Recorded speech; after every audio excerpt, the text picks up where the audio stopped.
Okay, good day, good morning, everyone. Hello, good morning, madam. Yes, how are you doing? I'm fine, ma. And you? Fine, thank you. Let me show my face. Oh, It's yeah. it's Nice a to pleasure. see you. It's a Yeah. pleasure meeting you for the first time after a very long time of hunt. Oh, really? Yeah, we've been This in touch login since. detail to the Zoom, you receive it in your email? Yes, I did. Okay, great. I was Yeah. not sure it's the correct login detail. Okay. Yes, Yeah, it's the so one. nice to see you too. Yeah, it's a pleasure. Thank you so much. Yes, ma'am. Yeah. So we'll just start right away. And hello, everyone. We're recording also. So hello to anyone watching after the event. Thank you for joining. Let me begin with this, that most projects that is being financed or to be financed, they do not fail suddenly. They fail silently, and they fail through a managed risk that is associated with the project. And that is why we are focused on this meeting today to address, and every 2 weeks we do address the risk associated with environmental and social aspects of every project. That is the hidden factor, the hidden risk that determine whether a project moves forward or whether a project collapses. This is why Richflood is doing this. Number one, targeted at our clients, and then number two, targeted at anyone promoting any form of project that could be financed by a financial institution or development financial institutions. So the slide is not showing, but I'll proceed all the way. The next slide was supposed to show environmental and social risks. What are they? These are risks that affect the environment. And not just the environment. These are risks that also affect the communities where the project is going to situate. In other words, we call it the host communities. And in the overall, it affects the sustainability of the project. And these include the environmental impacts like pollution in all its forms, and also social impacts, like when you have community conflicts or labor issues within a community, within the organization. These are social impacts. When a community rises to say, no, we do not agree with this project, we tag this as social impact. Or they have a form of grievance against the project. This is social impact, and it has really adverse effects on the project in the overall and the sustainability of the funding itself. And this type of impact also translates to operational, not just environmental. It relates directly to operational. It impacts operational activities, and it also translates to regulatory impact. Your reputation as an organization is also at risk, and also eventually financial risk and even economic risk. So E&S, which is environmental and social risk, is a particular aspect of a project that determine whether a project is funded or the funding is sustained or not. So when we talk about the E&X risks, we're really talking about risks that can affect the entire viability of the project. Next slide is why E&S risks is a hidden deal breaker or a deal maker. So E&S risks are often not visible at the early stages of the project. That is why we conduct ESIAs, that's environmental and social impact assessment. But however, during due diligences, during the ESIA, during other ESDD, which we call environmental and social due diligences, or during the assessment by the banks who are funding the project, these risks become very clear. The lenders immediately flag this risk because they can lead to delay for project implementation. They can lead to shutdown of the project, and Most often they can lead to even losses. So this is why many deals fail quietly because of unmanaged environmental and social risk. And there are different types. The types of environmental risk we have, like I mentioned earlier, could be pollution of water. Most of our Nigerian people, if you remember the Ogoni land, where there is pollution of water, pollution of farmland, pollution of land generally, these are environmental risks. This can halt a project, this can escalate social crisis, and can lead to operational risks as well, and financial risks. So it goes on and on once we miss the environmental risk assessment and mitigation. They also include inefficient use of resources such as water and energy. It can also be climate related. It can be transboundary, not just within the locality where the project is. And those projects, like in the Ogoniland case scenario that I mentioned, it can impact on biodiversity. So if these risks are not properly managed, they can lead to regulatory penalties. That is very common. But the worst that should not happen is that it leads to operational disruptions and close down of the project. We do not want that happening, and that is why we assess this early and take the proper action that needs to be taken. Next is types of social risks. Remember, we are dealing with both environmental and social risks, and they relate to people. As I said earlier, to communities, the host communities, the surrounding. They include conflict. It could be land disputes. Maybe the project had acquired 1,000 hectares of land or 500 hectares of land. If the social risks associated with that land take is not properly managed, it could lead to land disputes. It could lead to displacement issues. Maybe the occupiers of the land, is their farmland, is their livelihood, source of livelihood. It could lead to that displacement. And other risks within the organization could also be labor conditions, and it could be health and safety concerns. So even when a project is technically sound, social risks can stop it from operating effectively. This is why we do these assessments. And where does the risk hide? E&S risks are often hidden in a weak documentation. There is a documentation, but it is weak, or the assessment is poor, and maybe the framework that was set up lack monitoring procedures. They can also be hidden in contractor activities, not directly by the project proponent, but the contractors who are brought into the project could be the ones that could trigger the E&X risks that are hidden. So this is where they're hidden, and we have to, in most assessments, in most due diligences, find all the loopholes where these risks could be hidden and try to make sure that we identify, we analyze, and we mitigate such risks.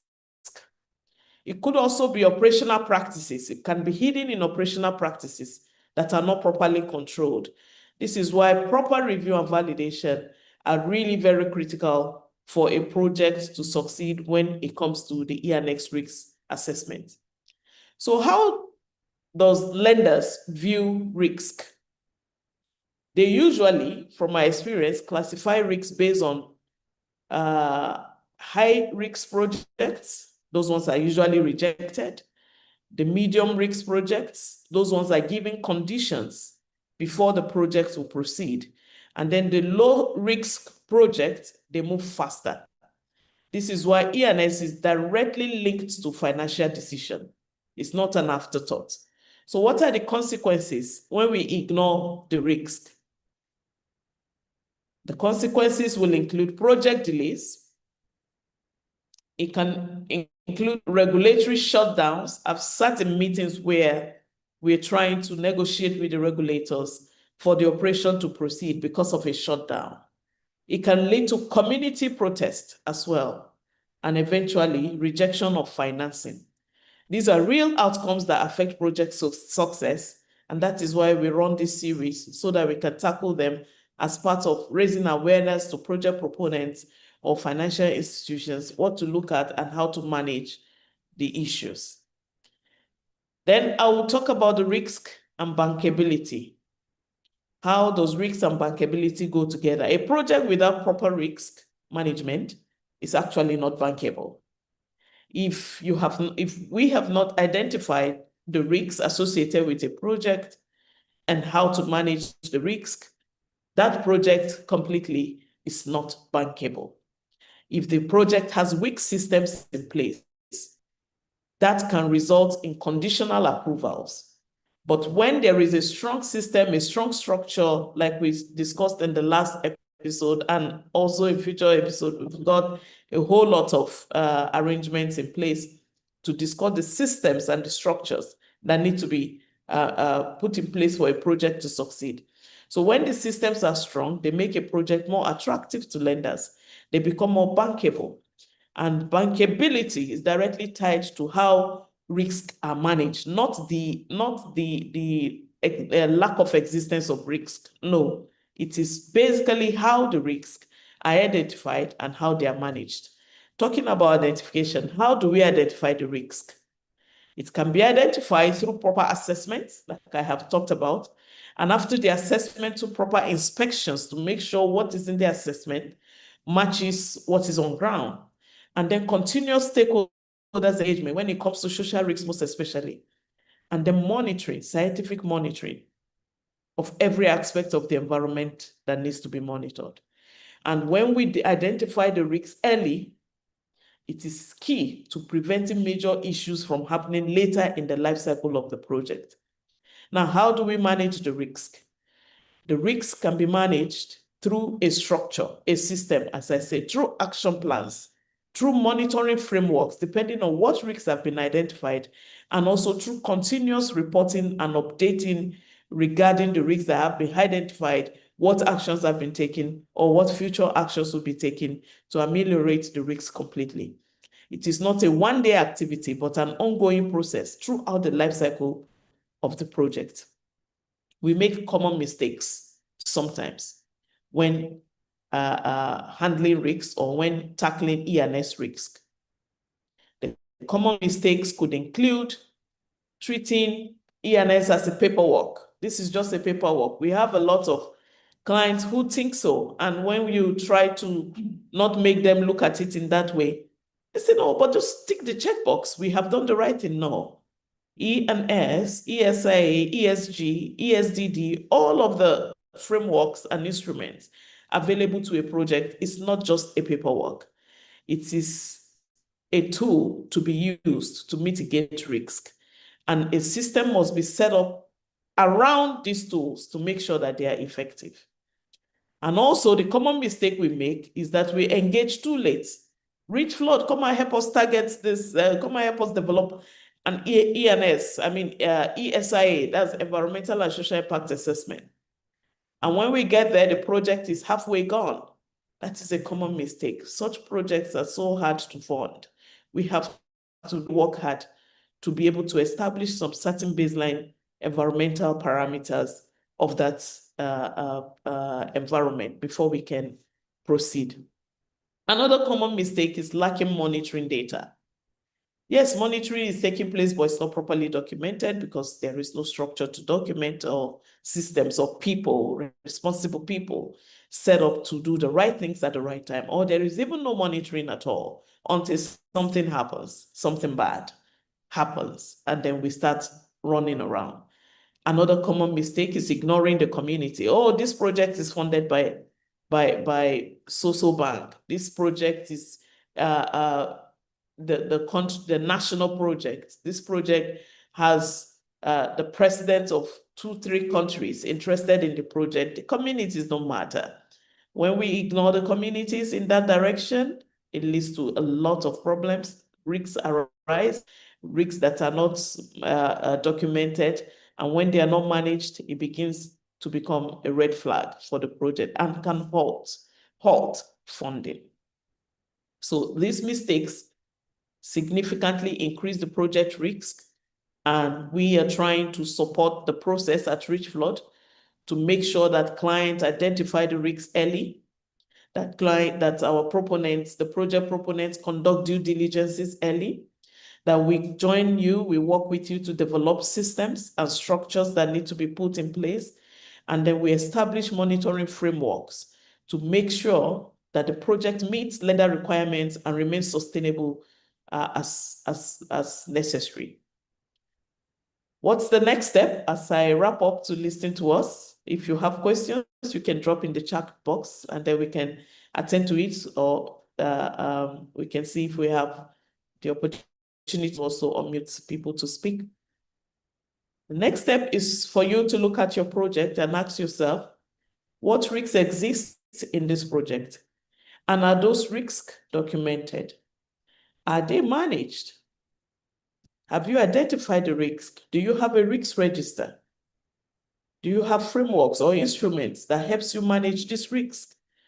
If the answer is no, then it is important to take action early. And now is the time, irrespective of the stage of the project, to take action to avoid future challenges.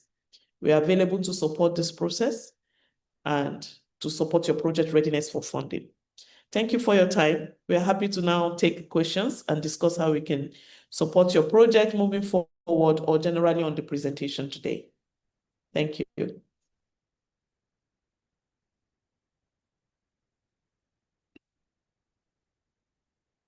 Any questions, please?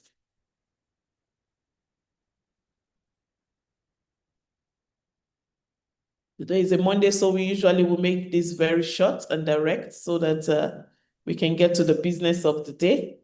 So if there are no questions, I will thank you for coming and look forward to you attending in the next 2 weeks. We will send communication as usual so that you can attend and we keep this alive. We have a series of events, titles to cover. It's a series, so we would cover from simple to complex. What would happen is that on the Richflood website, we are going to also make available all the videos. You can always go back if you miss any of the episodes and watch them. So we'll be looking at case studies later on after we have established basics. We'll pick projects financed by any DFI or financial institution, and we'll look at what happened as the project progresses, how it succeeded or how it failed. So we'll be looking at such parameters. Thank you very much for coming and do have a very nice day. Thank you, Mr. Adamo. Thank you. I see your message. All right. Mr. Olani, you're unmuted. Are you speaking? Otherwise, we close the room now. I would like to speak. Okay, please. Thank you very much, madam. It's nice to see your face this early Monday morning. And specifically, my question, I think I have a few questions. So from your experience, ma'am, what are the most common environmental or social issues that cause lenders to reject or delay industrial projects? Yeah, so practically speaking, community conflict is one.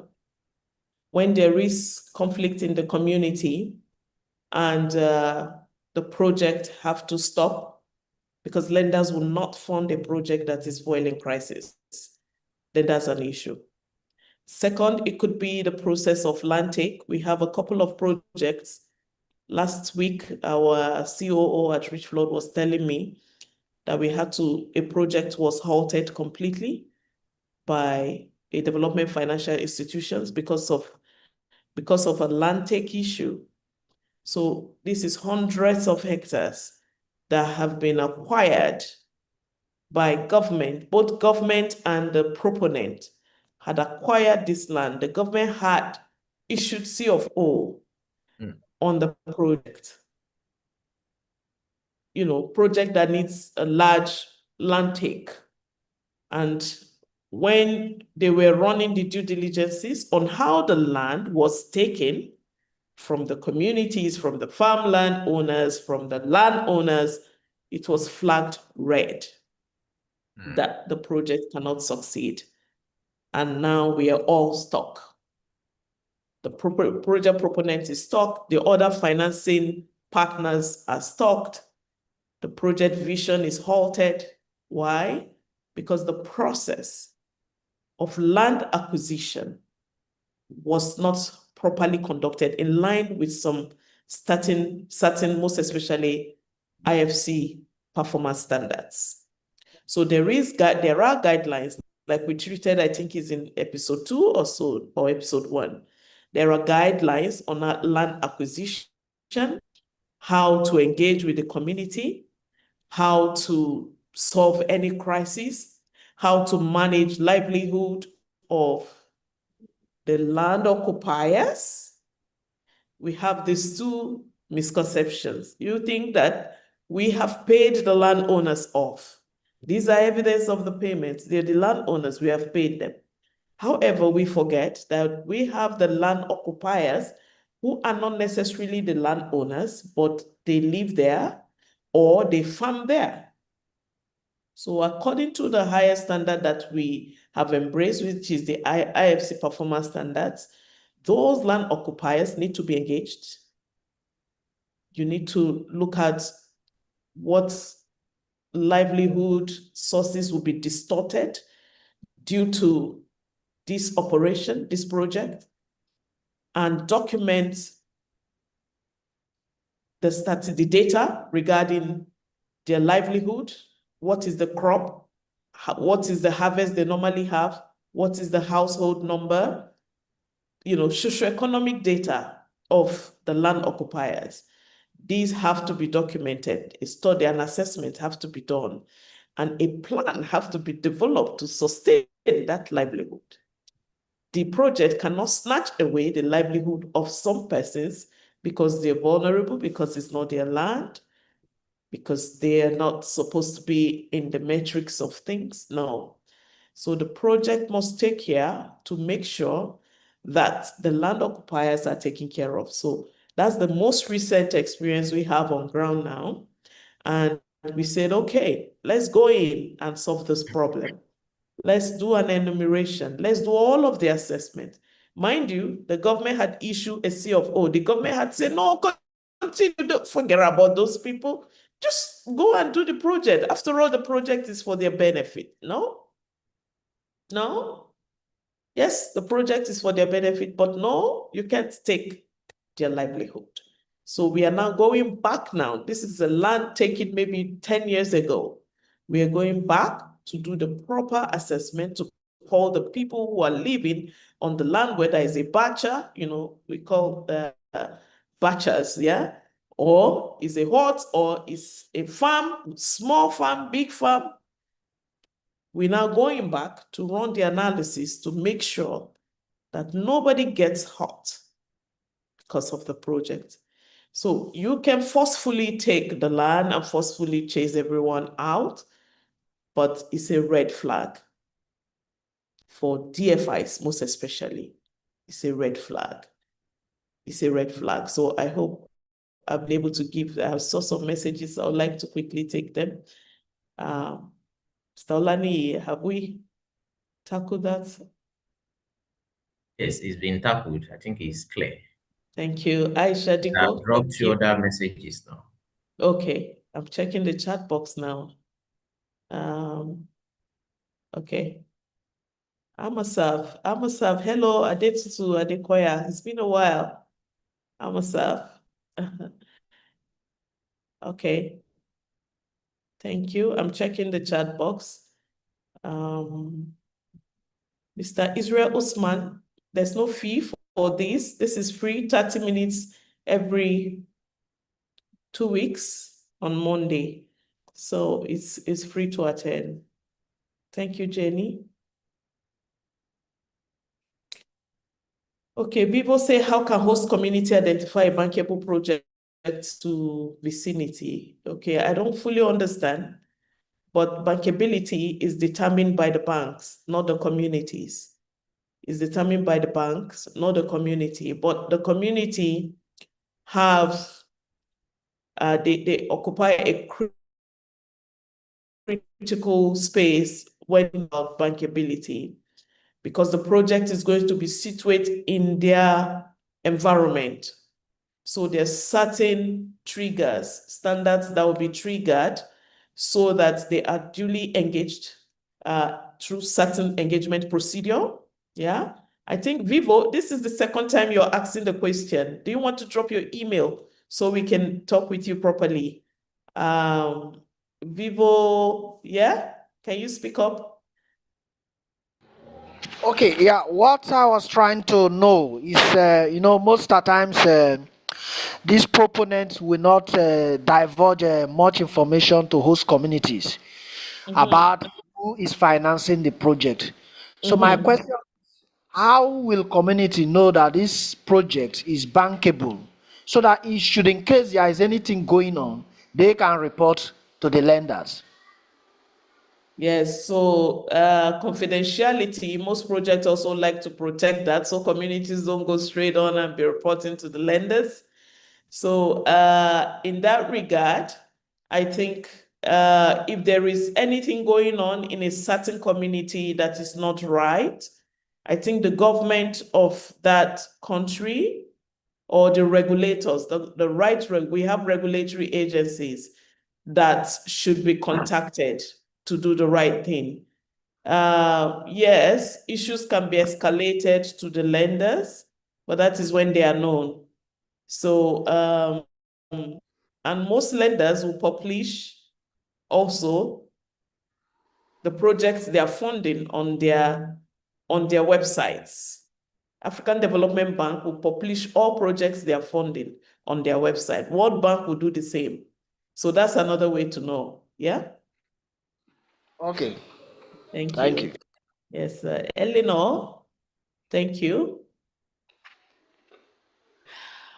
Okay, maybe what we will do now going forward, we will drop, if you come in the next meeting, because we don't have registration for this event. So the next meeting in 2 weeks' time on Monday, the same time, we will drop a link where all the slides are, so you can easily download. So Richflood office would have either, we use Canva, so we can share a view-only Canva link during the event like this, so that after the event, then you can download. Yeah, if we had a structured registration, we would have been able to do the sending. Thank you all. Okay, I have one. Sorry, Ola Tobosu. Thank you. Does cell data, as you have said, can post impact assessment. Okay, so regarding PIA, post-impact assessment, depending on the context and the country that we are looking at. But context number one is when an ESIA was not done at all and the project have progressed. Maybe the project have progressed for 5 years. Then the regulators will say, okay, conduct a post-impact assessment. That's on one hand. Then from the DFI angle, it could be that the project has now progressed.